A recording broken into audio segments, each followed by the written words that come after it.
et le gouvernement ont réglé toutes les questions immédiates. C'est signé par le président de l'USN et moi-même. Ce document, apparemment, ils l'ont vu, mais ils l'ont jeté par terre en disant « ça ne nous concerne pas ». D'autres, plus sereins, disent que le statut de l'opposition est presque terminé, alors que réellement, le statut de l'opposition est terminé au niveau de la commission paritaire. Paritaire et parlementaire, effectivement. À moins que ces gens encore reviennent sur un point de désaccord du statut de l'opposition. Ce point qui était proposé par l'opposition, que nous n'avons pas accepté, disent autoriser les partis d'opposition à se rendre dans les chancelleries étrangères. Voilà le problème. À se rendre dans les chancelleries étrangères. Est-ce que nous sommes un pays qui est colonisé ou néocolonisé? C'est quoi notre pays? Pourquoi l'opposition aujourd'hui demande à avoir le point de vue des chancelleries étrangères pour discuter avec nous? Nous avons dit non sur ce point et nous allons nous maintenir sur cette position.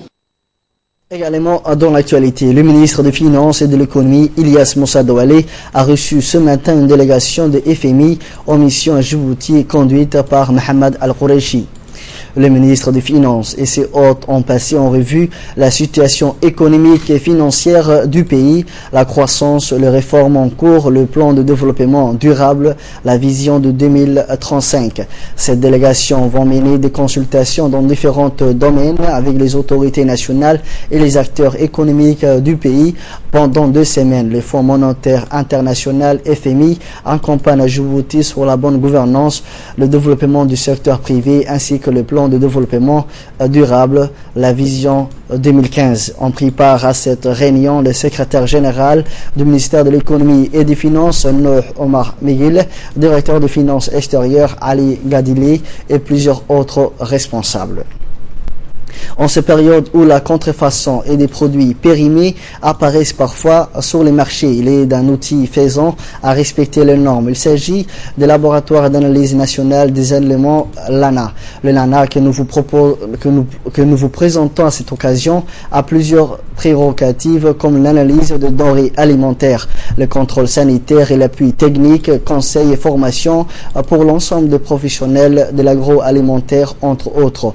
Et aujourd'hui, des avancées ont été réalisées, notamment le contrôle sanitaire des denrées alimentaires ont été renforcés conformément à la politique du gouvernement visant à protéger la santé de la population djiboutienne sous la volonté du président de la République, Ismaël Omar Guelleh. Pour plus de précision à ce sujet et comprendre l'utilité de nouveaux équipements dont est doté le laboratoire LANA, écoutons le directeur général de cette institution. La situation actuelle, le laboratoire LANA dispose dès aujourd'hui de tout ce qui est matériel. Nous avons les personnes qu'il faut en ressources humaines, des gens compétents. Nous pouvons déjà assurer des analyses de qualité. La vision du LANA, ce serait plutôt de pouvoir s'ouvrir, avoir une stratégie d'ouverture régionale et internationale pour pouvoir avoir une certaine légitimité au niveau international. Je parle d'une nouvelle... Le LANA a été créé, il faut le dire, pour pouvoir exporter les ressources halieutiques vers, notamment en Europe, vers les pays européens. Donc pour cela, il faudrait qu'on ait une légitimité, une reconnaissance internationale via l'accréditation. Et on s'efforce, on s'est fixé un objectif de pouvoir faire ça incessamment sous peu.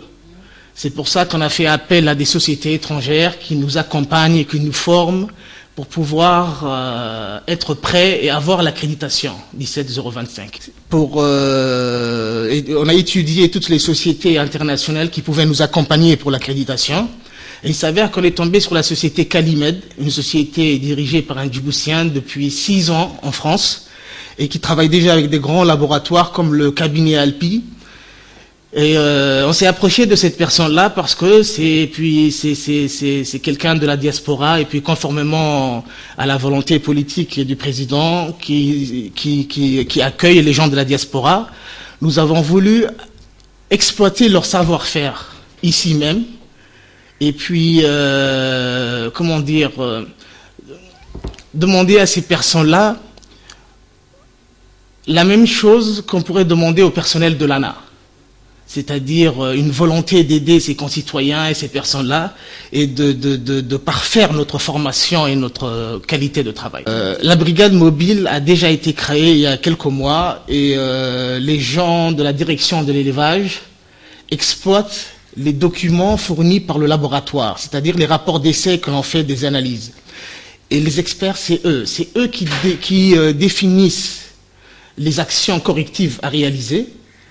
Et incessamment sous peu, nous sommes prêts à signer une convention avec les gens du ministère de la Santé, à savoir l'Institut national de la santé publique. Et je pense que la boucle est bouclée. La sécurité alimentaire du pays sera parfaitement, protégée. Et cette brigade mobile pourra intervenir légitimement. Ce qui se passe avant, c'est que le ministère de la Santé intervenait pour les professionnels agroalimentaires comme les restaurants et les hôtels de leur côté. Et puis le ministère de l'Agriculture, la direction de l'élevage et le LANA intervenaient de l'autre côté. Donc c'était quelque chose qu'il fallait absolument corriger, parce qu'il n'y a pas deux États, il n'y a qu'un seul État.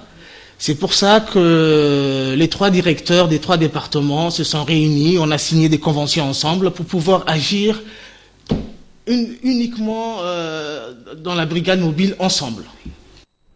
Un nouveau poutre vient d'accoster aujourd'hui au port de Djibouti avec à son bord 69 réfugiés, dont 66 yéménites, un Américain et des Indiens. Ces poutres est l'unième qui arrive du port de Maha depuis le début des combats. Parmi ces réfugiés en provenance du Yémen, principalement des femmes et des enfants et des personnes âgées qui étaient prises entre deux feux. Cela fait aujourd'hui plusieurs mois que la guerre au Yémen fait rage et a fait de milliers de morts et de dizaines de milliers de blessés. Dans le cadre de l'organisation des Jeux nationaux de la jeunesse, après la région d'Obok, la commission de supervision et de suivi de Jeux présidée par Abdelkader Mohamed Daoud se sont rendus dans la région de Tadjoura hier et avant-hier pour le suivi des activités de la phase intra-quartier. Après avoir accueilli par les représentants du secrétariat d'État à la jeunesse et au sport, il y a eu une visite de courtoisie avec le préfet de la région de Tadjoura ainsi que le premier secrétaire du conseil régional de Tadjoura. Les équipes qui se sont rencontrées sont les Fiat 1 contre Fiat 2 et l'équipe de Fiat 2 a gagné par 1-0. Donc l'équipe de Fiat 2 est qualifiée pour la phase interquartier. La région de Tadjoura a achevé la première phase du jeu NJ. Dans le cadre de la lutte contre la contrebande, le trafic de drogue, la brigade de la douane de la région d'Ali-Sébié, en collaboration avec la police, ont conjointement mené une opération hier soir qui a permis la saisie d'une importante quantité de sachets de cannabis. Cette importante marchandise de drogue composée de 200 sachets remplis de cannabis, le contrebandier voulait acheminer en quantité dans la ville d'Ali-Sébié. Selon la procédure standard en vigueur de cette quantité a été détruite à part la présence du chef de la brigade de douane d'Ali-Sébié, Mohamed Mahamoud Geldon. Placé pour le féliciter et les encourager. Au nom du directeur général des douanes, M. Gouled Ahmed Youssouf, je les féliciter les agents des douanes qui sont en place à Galilée et la police qui ont fait un bon travail avec les douaniers. Passons à présent ce qui fait la une de l'actualité internationale. Des milliers de migrants arrivent en Allemagne chaque jour et les milliers économiques militent pour leur permettre un accès rapide à un marché du travail en mal de main-d'œuvre.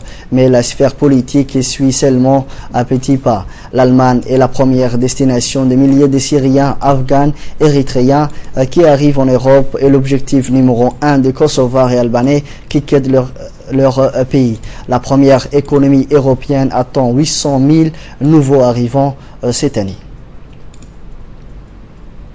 Voilà donc l'essentiel de l'actualité. Merci à vous de l'avoir suivi.